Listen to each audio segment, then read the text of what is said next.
difference in the crisis now is not a crisis of too much real estate. It's not a crisis of vacancy rate in commercial buildings. The crisis is with the lenders. The crisis is an unavailability of liquidity and an inability to refinance properties in the ordinary course of business.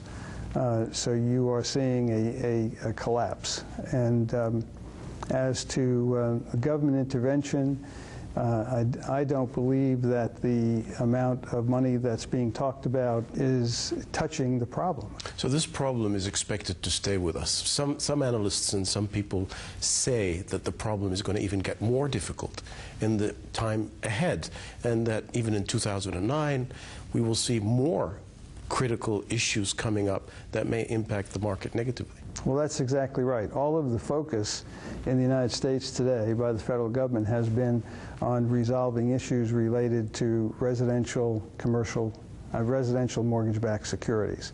That is dealing with single-family residences in the United States. What nobody is focusing on and nobody wants to talk about at this point is the fact that between the year 2000 and 2007, nearly $1 trillion of commercial mortgage-backed securities were created. Some portion of those are also subprime, and they start to mature in the first quarter of 2009, starting January 1, and we will see the mortgage loans start to mature, and they will continue maturing through the end of 2012. Dan, do you feel there is a need in the steps to come in the future for more regulation? I don't think that it needs further regulation. I believe that there are laws on the books now that have been breached in creating this paper and in the way the paper was distributed around the world. And I think I've read that there are FBI investigations, SEC investigations, and I am convinced that some people will be incarcerated as a result of their participation in creating the crisis that we see today. So to me that means we have laws on the books now that were not enforced. So to create new laws is interfering with the free market, and I don't agree with that at all. You have had a successful track record in this business for a number of years, and in any crisis there are opportunities. What would you say are the opportunities in the period to come that people should be looking at carefully? The real estate that we see today is currently 90 to 100% occupied.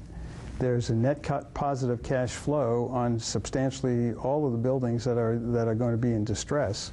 And you can be, I believe you can be buying these properties at discounts as much as 50% from value. Do you think it will be mostly U.S. investors that are looking at these opportunities given their understanding to the market? Or do you think there will be overseas investment coming into that area? I think people will come from all over the world. I think the free market can solve the problem. We don't need the federal government to solve the problem as far as commercial real estate goes, because there's going to be so much money coming into the United States to buy these commercial properties that will take care of it. The free market will take care of the excess. In your own assessment, Dan, do you think if the U.S. government has a different policy, it can impact the inflow of investors into this area of business? Yes, I think if you keep the federal government out of the process of marketing the real estate, that it will bring the crisis to a conclusion much sooner. What we saw during the days of the Resolution Trust Corporation was there were literally several years of them getting organized, during which time the market was frozen. If the government stays out of the way, I know from my readings that there are billions of dollars now assembled in funds designed to acquire commercial real estate in this country, and if the government stays out of the way, that money will move rapidly.